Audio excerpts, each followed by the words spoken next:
রাসূলুল্লাহ জান্নাতি পোশাক কে সর্বপ্রথম পাবে, কে পরবে? নবী বলেন, আয়েশা রে, জান্নাতি পোশাক সর্বপ্রথম আমি রাসূলুল্লাহ পাবো, কিন্তু আমি নবী সর্বপ্রথম পরব না। সর্বপ্রথম ইব্রাহিম খলিলুল্লাহকে জান্নাতি পোশাক পরানো হবে। কেন জানুনি?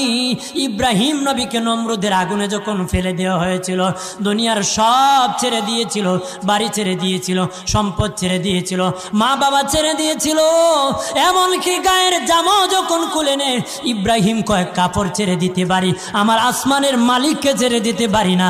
ওই দিন আল্লাহ ইব্রাহিমের সাথে অঙ্গীকার করেছিল, ইব্রাহিম আজকে তোমাকে সকলের সামনে উলঙ্গ করে লজ্জায় ফেলে দিয়েছি ইব্রাহিম, তারপরে তুমি আমাকে ছাড়ো নাই। আমি কিয়ামতের দিন সকলের সামনে মুসলমান, বেঈমান, কাফের, নাস্তিক যারা তোমাকে উলঙ্গ করেছিল, তাদের সামনে আমি আল্লাহ আনুষ্ঠানিকভাবে তোমাকে কাপড় পরায়া দিব।